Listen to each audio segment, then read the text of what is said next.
Sebuah film horor Jepang yang mengisahkan arwah seorang anak yang penuh dendam dan haus kasih sayang seorang ibu. Apakah Yoshimi mampu melindungi anaknya Ikuko dari arwah tersebut? Atau dia harus rela kehilangan anaknya? Film horor ini mampu membuat terenyuh orang yang menontonnya. Siapkah kalian bergidik sambil menangis haru? Yuk kita saksikan alur ceritanya. Dan jangan lupa subscribe dan like channel Tante ya. Terima kasih. Film dimulai dengan memperlihatkan sekumpulan anak sekolah yang dijemput oleh orang tuanya. Saat itu turun hujan deras dan tampak seorang anak perempuan yang duduk sendirian tanpa ada yang menjemput. Rupanya itu gambaran flashback tokoh utama kita Yoshimi sewaktu kecil, teman tante. Cerita pun berlanjut di mana Yoshimi sedang mengikuti pertemuan sidang cerai membahas hak asuh anaknya. Meskipun Yoshimi dulu sempat mengalami gangguan mental, namun karena saat ini sudah sehat dan anaknya masih di bawah umur, maka hak asuh sementara diberikan pada Yoshimi. Tapi dia harus segera mencari tempat tinggal untuk mereka. Sepulang dari sidang, Yoshimi menjemput anaknya yang bernama Ikuko dan langsung mencari apartemen baru untuk ditempati. Akhirnya mereka sampai. Ternyata itu adalah apartemen yang sudah agak tua, namun biaya sewanya terjangkau. Pada saat di lift, Yoshimi melihat plafon lift bocor. Tiba-tiba,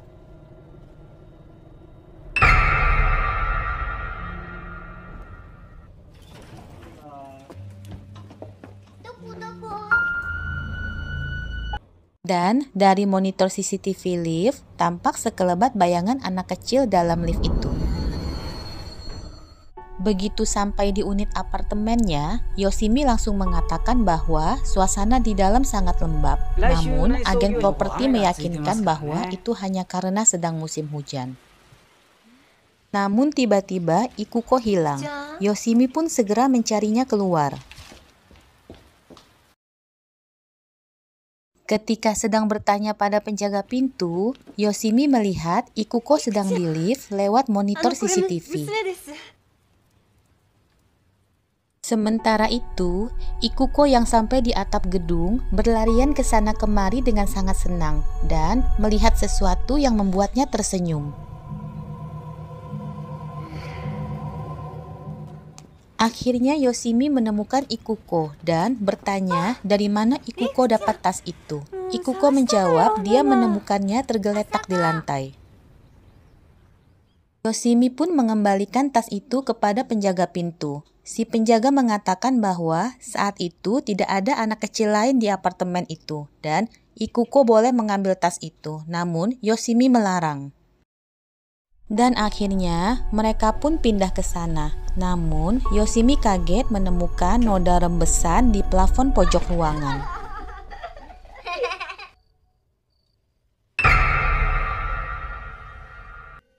Keesokannya, bocoran itu semakin parah. Yoshimi pun langsung menaruh baskom untuk menadah bocoran. Namun tiba-tiba kepalanya sakit dan Yoshimi segera meminum obat sakit kepalanya. Namun, ada rambut di air kerannya, teman tante. Yoshimi pun melaporkan ke penjaga bahwa kamarnya bocor. Namun, penjaga itu hanya mengatakan bahwa gedung itu memang sudah tua. Scene berlanjut menunjukkan Ikuko di sekolah barunya. Dan pada waktu Yoshimi berbincang dengan kepala sekolah, dia melihat satu anak yang sedang dimarahi. Melihat itu, Yoshimi ingin membantu, namun sungkan.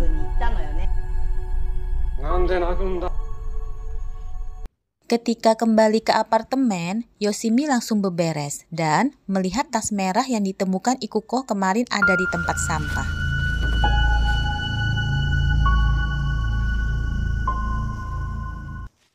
Sementara itu di kamar, bocoran plafon semakin banyak. Yoshimi pun mendatangi unit apartemen di atasnya, namun tak ada yang membukakan pintu. Yoshimi pun mengurungkan niatnya. Tepat pada saat pintu lift akan menutup, dia melihat ada anak kecil berdiri di depan kamar itu.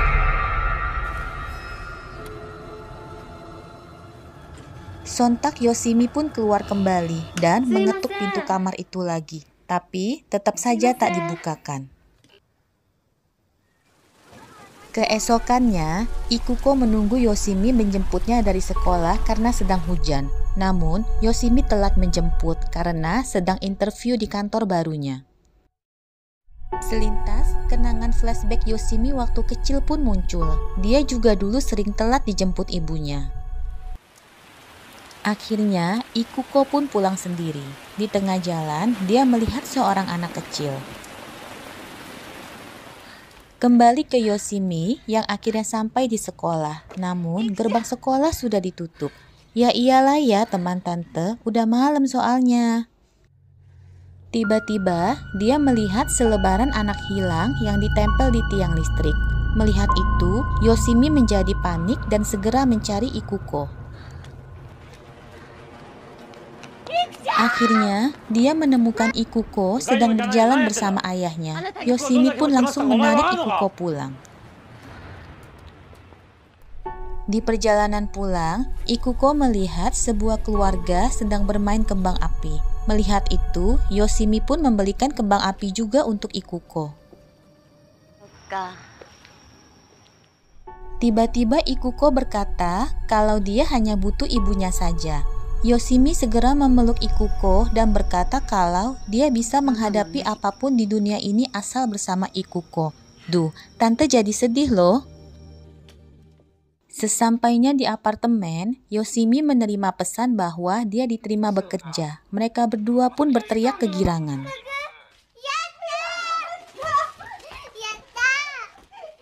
Setelah itu, mereka pun menuju ke atap gedung untuk bermain kembang api. Namun, lift tiba-tiba berhenti di lantai 7. Yoshimi mengintip keluar, tapi tak ada siapa-siapa.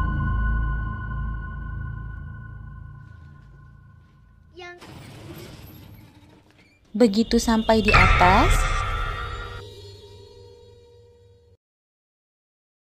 dan Yoshimi semakin kaget melihat tas merah itu ada lagi di sana.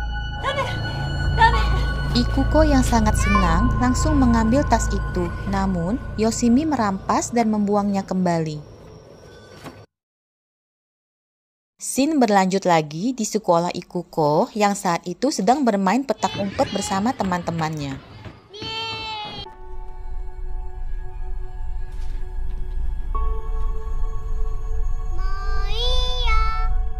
Ikuko yang saat itu sedang bersembunyi tiba-tiba melihat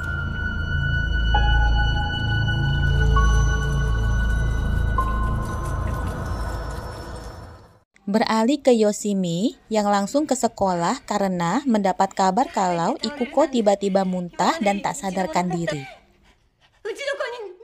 Kepala sekolah mengatakan bahwa akhir-akhir ini Ikuko sering berbicara sendiri dan menunjukkan gambar-gambar buatan Ikuko. Yoshimi terkejut melihat Ikuko yang menggambar dirinya memakai tas merah itu dan menulis "Mitsuko cepatlah pulang". Mitsuko itu nama anak hilang yang waktu itu ada di selebaran itu, teman tante. Dan kepala sekolah memberitahu bahwa Mitsuko dulu juga bersekolah di situ. Dan 2 tahun lalu dia tiba-tiba hilang saat ibunya meninggalkannya. Scene berlanjut memperlihatkan komite hak asuh anak yang sedang mempertanyakan alasan Yoshimi sering terlambat menjemput Ikuko. Sepertinya mantan suaminya mengadukannya, teman tante. Ikuko pun mengamuk di tempat itu. Namun untung saja Ikuko ditenangkan oleh pengacaranya yang memberikannya semangat.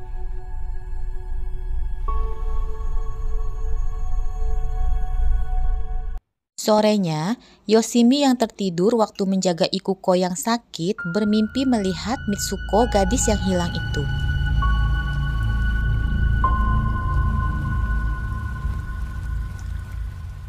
Yoshimi terbangun karena tetesan air dari plafon membasahi wajahnya dan kasur. Namun, Ikuko tidak ada di kasur.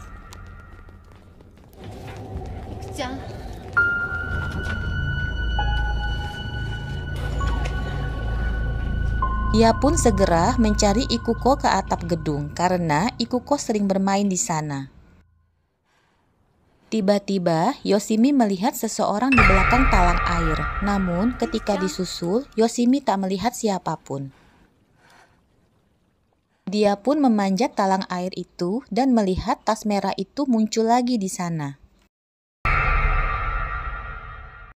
Yoshimi pun menghubungi mantan suaminya, menanyakan apakah Ikuko ada bersamanya. Namun, dijawab tidak ada. Dan tiba-tiba Yoshimi mendengar suara Ikuko dari lantai atas dan dia pun segera ke sana. Sesampainya di atas, Yoshimi melihat rembesan air keluar dari celah pintu. Yoshimi menggedor-gedor pintu sambil memanggil Ikuko. Pintu pun terbuka dan ketika Yoshimi masuk,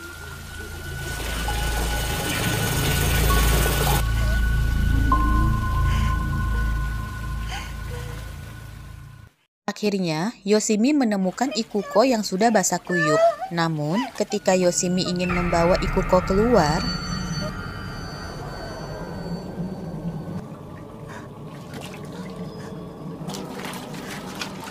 dan Yoshimi semakin kaget begitu membaca pelang nama di depan kamar itu. Ternyata itu adalah kamar Mitsuko.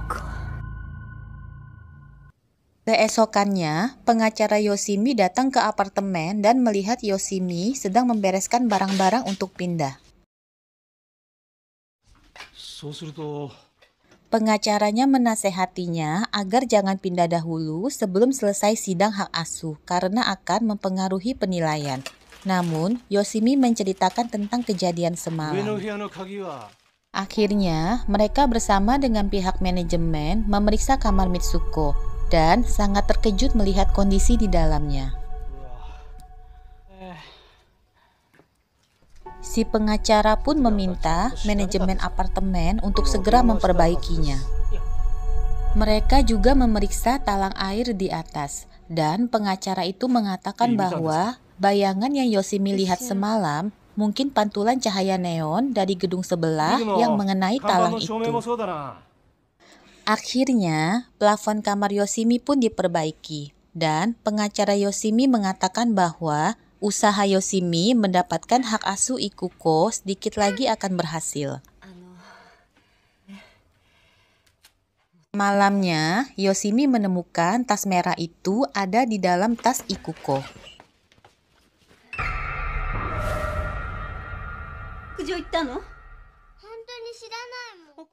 Yoshimi segera menghubungi pengacaranya, namun teleponnya tidak terhubung. Begitu Yoshimi meletakkan teleponnya dan berbalik,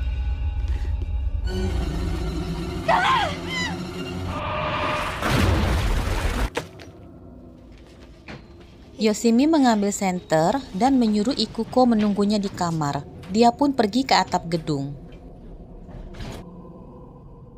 Di atap gedung, Yoshimi melihat air meluber keluar dari talang. Dan begitu Yoshimi menyentuh talang air itu,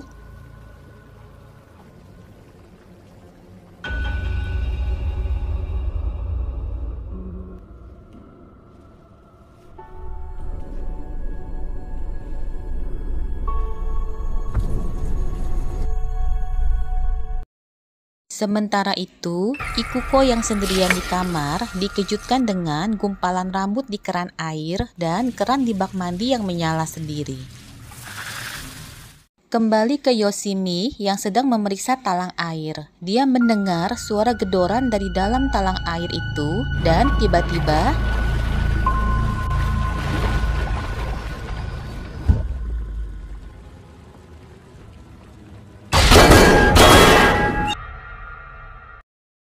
sedangkan Ikuko terus mencoba menutup keran bak mandi, namun tidak bisa. Air pun meluber keluar bak dan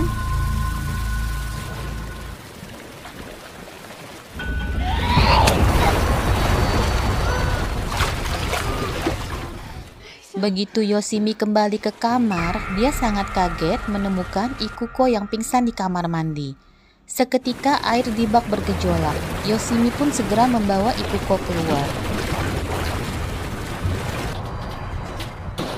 Saat di lift, air terus mengucur membasahi Yoshimi dan Ikuko. Tiba-tiba terjadi korsleting listrik. Lift pun berhenti tepat di lantai 7. Yoshimi yang melihat pintu kamar Mitsuko terbuka segera memeluk Ikuko dengan erat.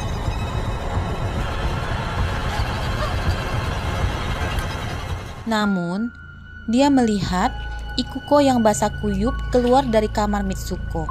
Lantas siapa yang bersamanya di lift?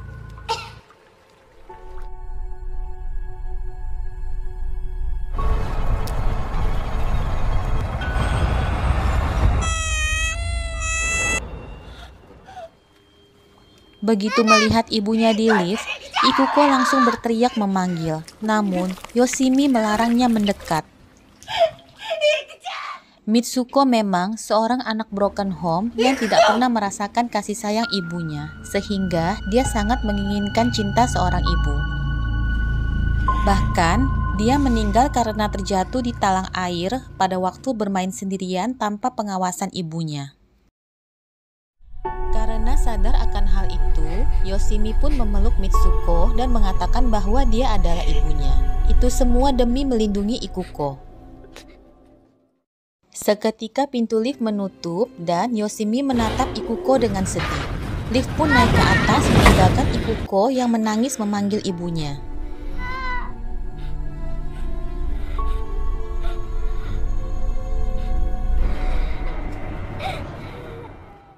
Namun Ikuko tak mau menyerah. Dia menyusul ibunya ke atas.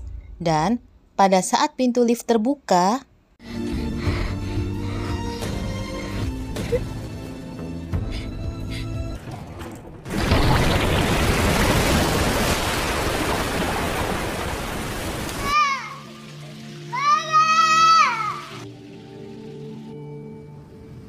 Shin pun maju ke 10 tahun kemudian, memperlihatkan Ikuko yang sudah SMA secara tidak sengaja melewati sekolahnya dulu. Ikuko ternyata sudah tidak ingat kejadian waktu di apartemen dulu. Dia hanya ingat waktu kecil pernah tinggal bersama dengan ibunya sebentar.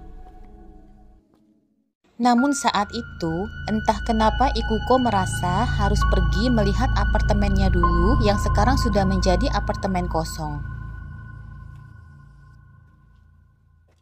Ikuko akhirnya sampai di depan pintu kamarnya dulu dan melihat pelang namanya dan ibunya masih terpasang di sana. Ikuko pun masuk ke dalam. Namun, begitu dia akan keluar, rupanya, Ikuko tidak tahu bahwa ibunya sudah meninggal. Begitu melihat ibunya, dia sangat senang dan bertanya, mengapa tidak ada yang memberitahunya bahwa ibunya masih tinggal di situ. Ikuko pun bertanya, apakah dia boleh tinggal lagi bersama ibunya, karena ayahnya juga saat ini sudah menikah dan mempunyai anak lagi. Saat itu, Ikuko merasakan sesuatu di belakangnya, dan begitu dia berbalik, ibunya sudah tidak ada. Mama. Film pun diakhiri dengan Ikuko yang berjalan pergi dari apartemen itu dan menyadari bahwa ibunya sudah meninggal, namun akan selalu ada di situ untuk melindunginya. Demikianlah cerita film Dark Water ini. Sedih ya ceritanya teman tante. Meskipun sedih, Tante harap kalian menikmati alur ceritanya ya. Jangan lupa dukung Tante terus, subscribe dan like channel Tante ya. Terima kasih dan sampai jumpa.